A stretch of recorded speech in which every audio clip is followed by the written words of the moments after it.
আসসালামু আলাইকুম প্রিয় বন্ধুগণ।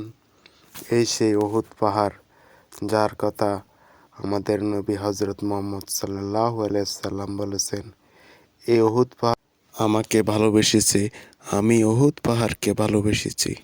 প্রিয় বন্ধুগণ, হুজুর পাক সাল্লাল্লাহু আলাইহি সাল্লাম যখন যুদ্ধের সময় অচেতন হয়ে পড়েন, এই পাহাড় ফেটে হুজুর পাক সাল্লাল্লাহু আলাইহি সাল্লামের জন্য আরামদায়ক এক বিছানা হয়ে যায়।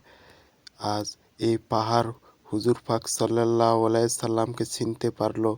এই পাহাড়ের বুকে হুজুর পাক সাল্লাল্লাহু আলাইহি সাল্লামের জন্য জায়গা হয়ে গেল, কিন্তু আমাদের অন্তরে হুজুর পাক সাল্লাল্লাহু আলাইহি সাল্লামের জন্য আমরা জায়গা করে দিতে পারি না।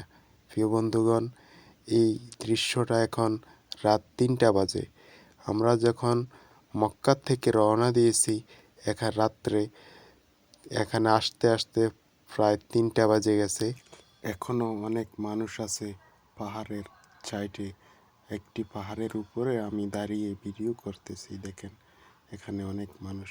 প্রিয় বন্ধুগণ, এই সে উহুদ পাহাড় কালের সাক্ষী হয়ে এখনো দাঁড়িয়ে আছে। প্রিয় বন্ধুগণ, তার পাশেই আছে আমির হামজার কবর, যাদের যুদ্ধের সময় অনেক সাহাবীদের সেখানে গণকবর দেওয়া হয়েছে। এটা হলো মসজিদুল কুবা।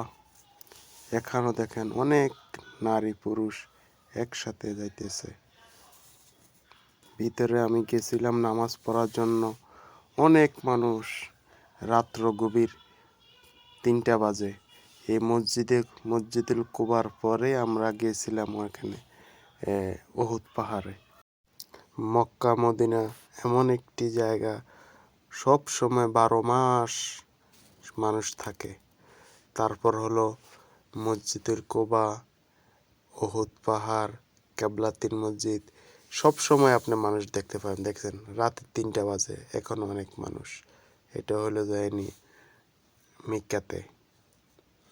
তো আমাকে একটি আপু জিজ্ঞেস করেছিল ইউএস থেকে, যে আপনি কি মদিনা থাকেন?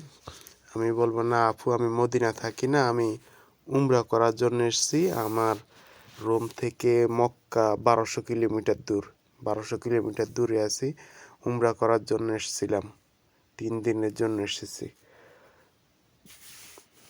যারা আমার ভিডিওটি শুরু থেকে শেষ পর্যন্ত ভিডিওটি দেখেছেন, তাদেরকে আমি আমার অন্তর থেকে অনেক দোয়া ভালোবাসা রইল।